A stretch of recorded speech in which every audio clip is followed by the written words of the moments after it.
አንድ አረጋዊ የ72 ዓመት ሰው 30 የታጠቁና ጨካኝ እስረኞችን ብቻውን ሊመክት ይችላል ብላችሁ ታስባላችሁ? የመጀመሪያው ዙር ውጊያ በሳሙኤል አሸናፊነት ቢጠናቀቅም በእስር ቤት ውስጥ የነበረው የማይበገረው ሰው ተሰባብሯል። አሁን ግን ቶሚ ብቻውን አይደለም። በእስር ቤቱ ውስጥ ካሉ እያንዳንዱ ቡድኖች እርዳታዎችን ጠይቋል። የአሪያን ወንድማማችነትን የሜክሲኮ ማፊያ 30 ኃይለኛ ወንዶች ታጥቀውና ተደራጅተው ለአንድ አረጋዊ ማርሻል አርቲስት እየመጡ ነው። ሳሙኤል መሮጥ ችግሩን አይፈታውም ይላል። ታዲያ ይህ የ72 ዓመት ሽማግሌ ይህንን ታላቅ ጥቃት እንዴት ሊመክተው ይሆን? ቪዲዮውን ላይክ፣ ቻናሉን ሰብስክራይብ በማድረግ እስከ መጨረሻው ድረስ አብራችሁ እንድትቆዩ በአክብሮት እንጋብዛለን። ከዛ በፊት ግን ከየት ሀገር ሆናችሁ እየተከታተላችሁን እንደሆነ በውስጥ መስመር በኮሜንት ሴክሽን ላይ አስቀምጡልን።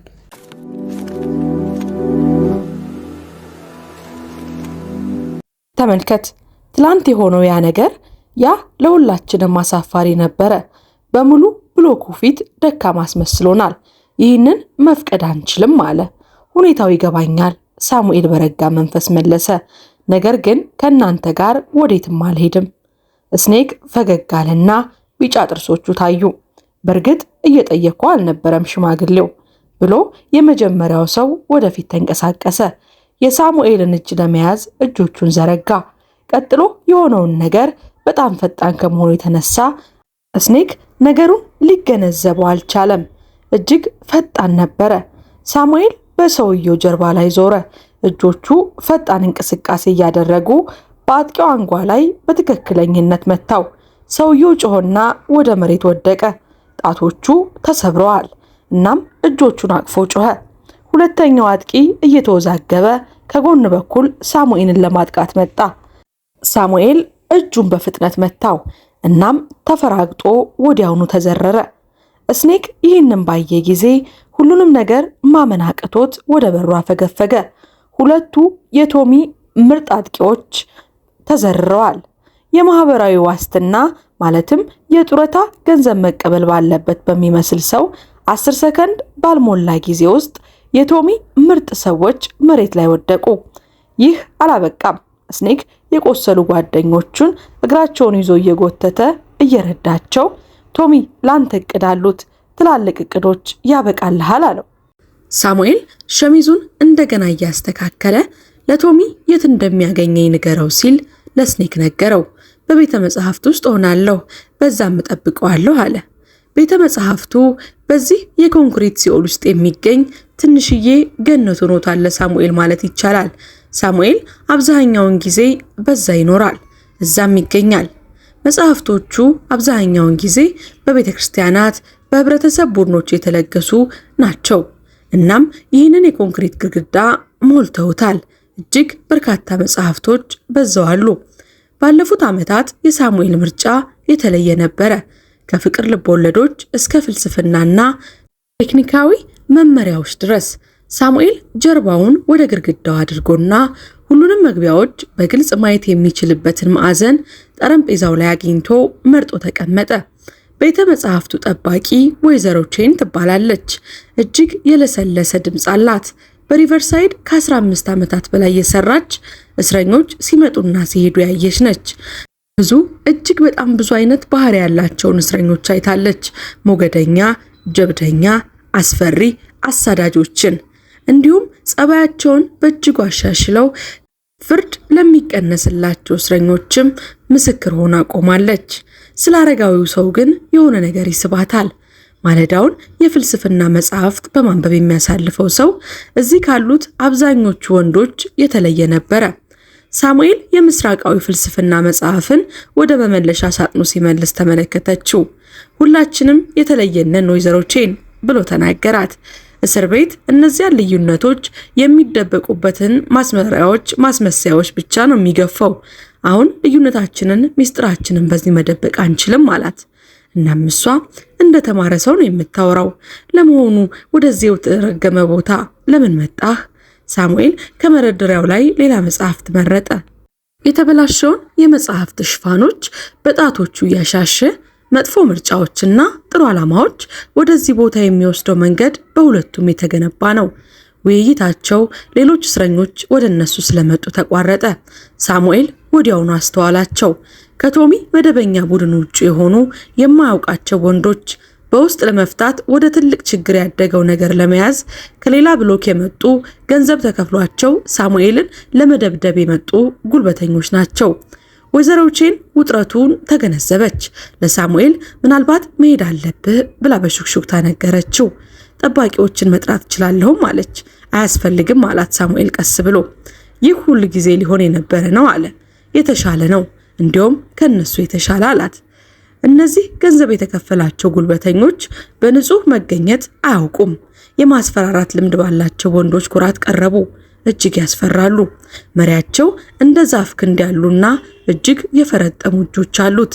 ስፍር ቁጥር የሌላቸው ኃይለኛ ግጭቶች የሚናገሩ ጠባሳዎች እንዳለ ግዙፍ ሰውነቱን ወረውታል። ክረሸር ይባላል ስሙ ነው። በእስር ቤት ውስጥ በየክፍሉ በየብሎኩ ሁሉ ቀድሞ የሚሰማ ስም። ችግር ሁሉ እየፈጠርክ ያለው ሽማግሌ አንተ መሆን አለብህ አለው ክረሸር። ድምፁ በኮንክሪት መፍጫ ውስጥ እንዳለ ጠጠር ነበረ። ቶሚ ሪቻርድሰን ሰላምታውን ልኮልሃል አለው። ሳሙኤል በዚህን ጊዜ መጽሐፉን በጥንቃቄ ዘግቶ ወደ ጎን አስቀመጠው። ይህንን በንግግር መፍታት አማራጭ ነበረንም አለ። የንግግር ጊዜ አብቅቷል አረጋዊው፣ የተሳሳተ ሰውን ነው ያሳፈርከው አለው። ሌሎች እስረኞች ወደ መውጫው ሲሮጡ ቤተ መጽሐፍቱ ውጥንቅጡ ተቀየረ፣ ድብልቅልቅ አለ። ወይዘሮ ቼን ጠባቂዎችን የሚጠራውን የአደጋ ጊዜ ቁልፍ ለመጫን ከጠረጴዛዋ ጀርባ ፈገፈገች። ነገር ግን ሳሙኤል እርዳታው በሰዓቱ እንደማይደርስ ያውቅ ነበረ። በጣም በሚፈለጉበት ጊዜ መቼም አይደርሱም። ክረሸር ለክብደቱ የሚያስደነግጥ ፍጥነት ይዞ ተንቀሳቀሰ። ግዙፍ ከባድ ቦክስ በአየር ውስጥ ወደ ሳሙኤል ዞረች፣ ተሰነዘረ። ነገር ግን ቦክሱ ሲደርስ ሳሙኤል በዚያ አልነበረም፣ ወደ ጎን አልፏል። እንቅስቃሴው በጣም ለስላሳ ከመሆኑ የተነሳ ዝቅ ብሎ ከህልውናው የጠፋ ይመስል ነበረ። የሽማግሌው መልሶ ማጥቃት ፈጣንና ትክክለኛ ነው። መዳፉ የክረሸርን ኩላሊት መታው። ተራ ሰውን ለመጣል የሚበቃ ኃይል ነበረ። ነገር ግን ግዙፉ ሰው በዓመታት እስር ቤት ኃይለኝነት ምክንያት ከተሰራ የሰው ልጅ ገደብ በላይ ጠንክሮ ነበረ። ክረሸር ዞረ። የኋላው ቡጢው ሳሙኤልን ትከሻው ላይ መታው። ሳሙኤልም ተንገዳግዶ በነበረበት የእንጨት መደርደሪያ ላይ ሲወድቅ መደርደሪያው በላዩ ላይ ተሰባበረ። ሁለተኛው አጥቂ ከጥርስ ብሩሽ እጀታና ምላጭ የተሰራ ጊዜያዊ መሳሪያ እያወዛወዘ ወደ ውጊያው ገባ። ሳሙኤል እጁን በመታው መካከል ያዘው። በኋላም በኃይል ጠመዘዘውና እጁን ሰበረው። መሳሪያው መሬት ላይ ሲወድቅ እጁን የተሰበረው ሰው እየጮኸ ወደቀ። ነገር ግን ክረሸር አያቋርጥም፣ አይደክምም። ሳሙኤልን ከየት መጣ ሳይባል አንቆ ያዘው። እግርና እጆቹን ጥፍር አድርጎ አጥንቶቹን ለመስበር በሚበቃ ኃይል ጨመቀው። አየሩ ከሳምባው ሲወጣ የሳሙኤል እይታ ደበዘዘ። በዚያ ችግር ቅጽበት የሳሙኤል ስልጠና ሙሉ በሙሉ ተቋረጠ። አቅም ያጣ ይመስላል። የያዘውን ጥንካሬ የሚቆጣጠሩት የነርቭ ምልክቶችን ለማስተጓጎል ጣቶቹን በክረሸር እጆች ላይ ባሉ የግፊት ነጥቦች ውስጥ ሰደዳቸው። የግዙፉ ሰው እቅፍ ሳሙኤል ነፃ ለመውጣት በሚበቃው መጠን ላላ። ሳሙኤልም ወደ መሬት ወረደና የክረሸርን እግሮች ጥርግርግ አድርጎ ጣለው። ግዙፉ ሰው በክብደቱ ምክንያት ተሰባብሮ ጠረጴዛ ላይ ወደቀ። ክረሸር ከማገገሙ ከመነሳቱ በፊት ሳሙኤል በላዩ ላይ ነበረ። እጆቹ በሰከንዶች ውስጥ ራሱን እንዲሲት ሊያደርገው በሚችል ሁኔታ በግዙፍ ሰው ጉሮሮ ላይ ተቀመጠ። ሳሙኤል ነጥቡን በግልጽ ለማድረግ በሚበቃ ሁኔታ ግፊቱን እያደረገ ተሸነፍኩ በል አለው። ወዲያውም የክረሸር አይኖች የአየር አቅርቦቱ ሲቋረጥ በድንጋጤ በሰፊው ተከፈቱ። የእሱ መጠንና ጥንካሬ ምንም ትርጉም ወደሌለው የቴክኒክና እውቀት ከጭካኔ በላይ ወደ ሆኑበት ሁኔታ ውስጥ ገብቶ አያውቅም ነበረ። ተሸነፍኩ አለ እየተነፈሰ። ሳሙኤል ወዳውኑ እጁን ለቀቀው። ከቆሰሉት ወንዶች ማቃሰትና ከሚቀርቡት የጫማ ድምጾች በስተቀር ቤተ መጽሐፍቱ ጸጥ እርጭ አለ። ጠባቂዎቹ በመጨረሻም ሲደርሱ ሳሙኤል ቀስ ብሎ ቆመ። የብርቱካናማ ልብሱ ተቀዳዷል። ትከሻውም ከክረሸር ምት የተነሳ እየታመመ ነበረ። ነገር ግን በሌላ በልኩ ምንም ጉዳት አልደረሰበትም። የብሎክ ዲ የደህንነት ኃላፊ ሰርጀንት ማርቲኒዝ እዚህ ምን ተፈጠረ ሲል ጠየቀ። ሳሙኤል የተቀደደውን ሸሚዝ እያስተካከለ ስለ መጽሐፍት አለመስማማት ነበር ሲል ቀለል አድርጎ መለሰ። ከቁጥጥር ውጭ ሆነ። ማርቲኒዝ የቆሰሉትን እስረኞችና በዚህ መሃል በረጋ መንፈስ የቆመውን አረጋዊ ሰው ተመለከተ። ልምዱ በዚህ ታሪክ ውስጥ ተጨማሪ ነገር እንዳለ ይነግረው ነበረ። ነገር ግን የእስር ቤት ፖለቲካ ውስብስብና ከባድ ነበረ። አንዳንድ ጊዜ ብዙ ጥያቄዎችን አለመጠየቅ የተሻለ ነበረ። ማርቲኒዝ ለሰዎቹ የቆሰሉትን ወደ ሕክምና ወሰዱ ሲላዘዘ፣ እናም ወደ ሳሙኤል እየጠቆመ አንተ ደግሞ 48 ሰዓት ብቻ ለመታሰር አለብህ፣ ብቻህን መሆን አለብህ አለው። ሳሙኤል በመስማማት ራሱን ነቀነቀ። በእስር ቤቱ ውስጥ በየክፍሉ በየብሎክ ሁሉ ለሚያስተጋባ መልእክት ለሚከፈል የተስማማበት ትንሽዬ ዋጋ ነበረ። ሽማግሌው አደገኛ ብቻ አልነበረም፣ እሱ ሊቆም የማይችል ኃይለኛም ጭምር ነው። ጠባቂዎቹ ይዘውት ሲሄዱ ሳሙኤል ቶሚ ሪቻርድሰንን ከኮሪደሩ ሆኖ ሲመለከተው አየው። የቡድኑ መሪ ፊት የቁጣ የተስፋ መቁረጥ ጭንብል ነበረ። የተከራያቸው የተከፈላቸው ጉልበተኞች አልቻሉትም፣ ወደቁ። የቶሚ እጅ ገደብ ነበረው። ሪቨርሳይድ ያንን በሚያስደንቅ ሁኔታ አውቆበታል። ቶሚ ተሸንፏል። እናም አሁን እያንዳንዱ የብቻ መታሰሪያ ክፍል 8 ጫማ በ10 ጫማ የሆነ የኮንክሪትና የብረት ክፍል፣ ጠባብ አልጋ፣ የብረት ሽንት ቤትና በብቸኝነት ክብደት ውስጥ የሚጫኑ የሚመስሉ ግድግዳዎች አሉት። አብዛኞቹ እስረኞች ከብቻ መታሰሪያ የሚወጡት አእምሯቸው ተሰባብሮ ነው። ሳሙኤል ግን ይህንን ጊዜ ለማሰላሰል ሊመጣ ያለውን አደጋ እንዴት እንደሚያመልጥ አሰበበት። የቶሚ ስም እጅግ በሚፈራ ሁኔታ የተገነባ ነበረ። ይህንን ለማስቀጠል የማያቋርጥ ማጠናከሪያ ያስፈልገዋል። በሚቀጥለው ጊዜ ራሱን ሙሉ ቡድኑን ሊሰበስባቸው ይችላል። እናም አጋሮቹን ሁሉ ይዞ ይመጣል። ሳሙኤል ከ48 ሰዓት በኋላ ከብቻ መታሰሪያው ሲወጣ እስር ቤቱ የተለየ ስሜት ነበረው። ሲያልፍ ውይይቶች ይቆሙ ነበረ። ጠባቂዎች እንኳን ከዚህ በፊት ያልነበረ ጥንቃቄ የተሞላበት አክብሮት ያሳዩት ነበረ። ስለ ቤተ መጻሕፍቱ ክስተት ወሬው ሪቨርሳይድ እስር ቤቶች ግድግዳዎች ሁሉ ተሰራጭቶ ነበረ። ማርከስ በክፍላቸው ውስጥ እየጠበቀው ነው። ፊቱ የደህንነት የጭንቀት ድብልቅ ነበረ። ሰውዬ መቼም ቢሆን ሊለቁ አይችሉም ብዬ አስቤ ነበረ። ሙሉ ብለቁ ስለ ክረሸር ያደረግከውን ነገር እያወራ ነው። አሁን እሱ የሚቀጥለውን እርምጃ እያቀደ ነው አለ። ሳሙኤል ተረጋግቶ አልጋው ላይ እንደተቀመጠ እሱ በእስር ቤት ውስጥ ካሉ እያንዳንዱ ቡድኖች እርዳታ ጠይቋል። የአሪያን ወንድማማቾች፣ የሜክሲኮ ማፊያዎች፣ አብዛኛውን ጊዜ ከነጮች ጋር የማይሰሩ ጥቁሮችን፣ ሁሉንም። ምንም የቀረው ጉልበተኛ ማፊያ ወንበዴ የለም። ያጠቁሃል አለው። ኮሚሽነሩ ገንዘብ የሚጠይቁትን ሁሉ ለመስጠት ቃል እየገባላቸው ነው። ሳሙኤል በከባድ ሁኔታ ራሱን ነቀነቀ። ይህ በትክክል ይሆን ይችላል ብሎ የፈራው ነገር ነበረ።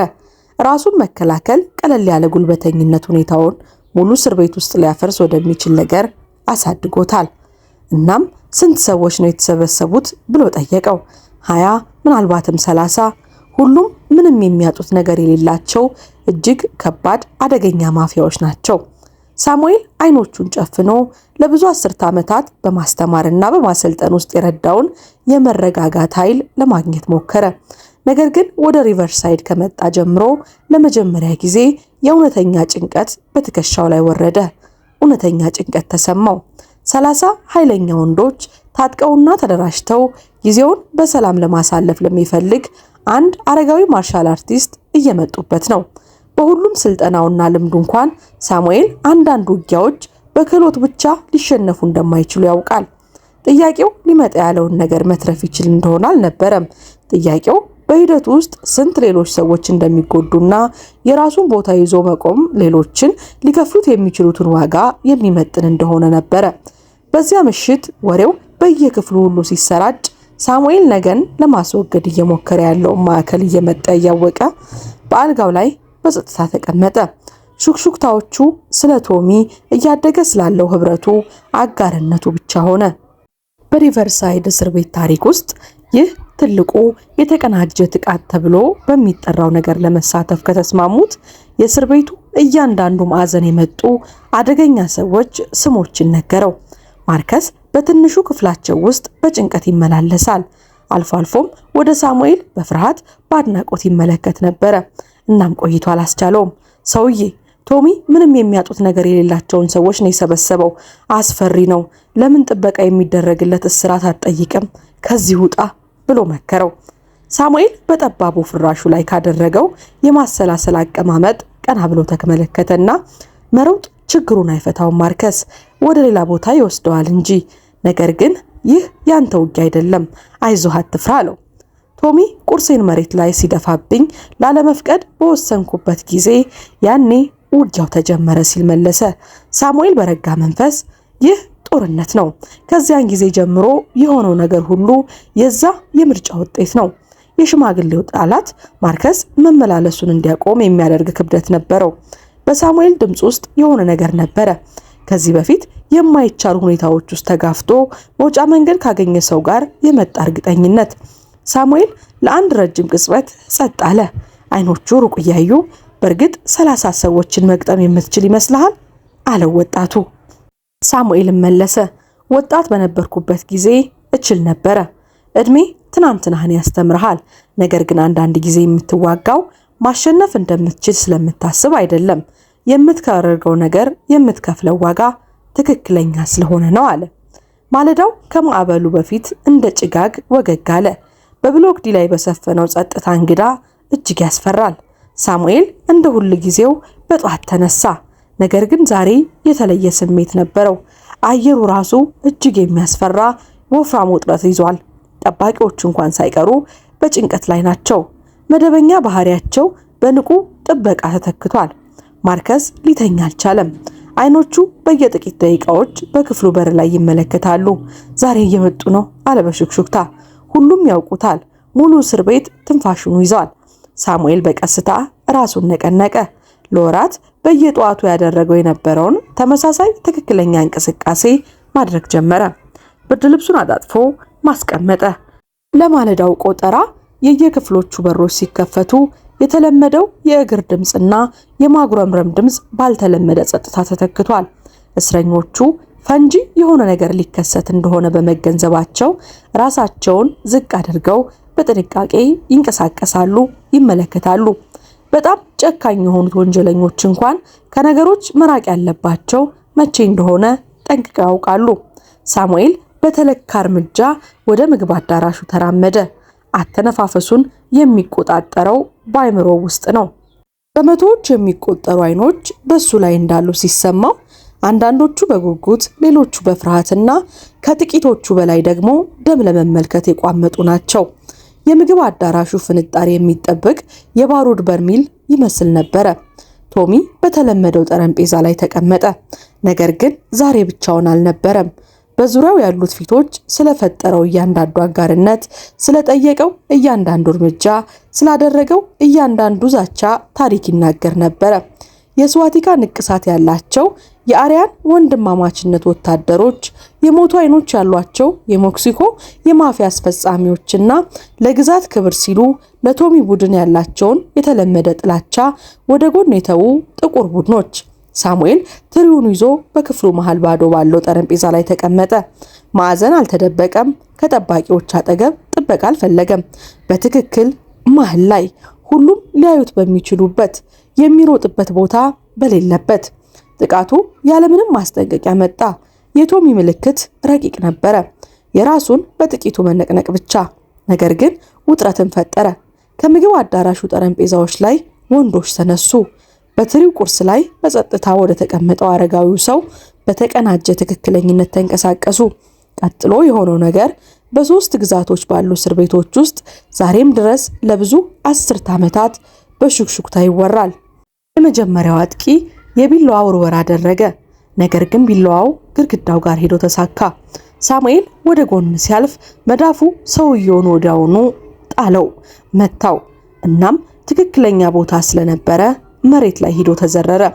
ሁለት ተጨማሪ ሰዎች የሞት ዓላማ ያላቸውን መሳሪያዎች እያወዛወዙ ከግራው መጡ። ሳሙኤል ዝቅ አለ። የአንዱን ሰው እግር ጠረገና ጣለው። እናም የወደቀው አካሉን ሌላው የምት ለመግታት ተጠቀመበት። ክርኑ የጎን አጥንቶቹን አገኘ፣ ጉልበቱም ደረቱን አገኘው። ሁሉም አጥቂዎች ወደቁ። ተጨማሪ ወንዶች ጥቃቱን ሲቀላቀሉ ክፍሉ ወደ ሙሉ ውጥረት ተቀየረ። ነገር ግን ሳሙኤል አሁን ግለሰቦች ጋር አልነበረም የሚዋጋው።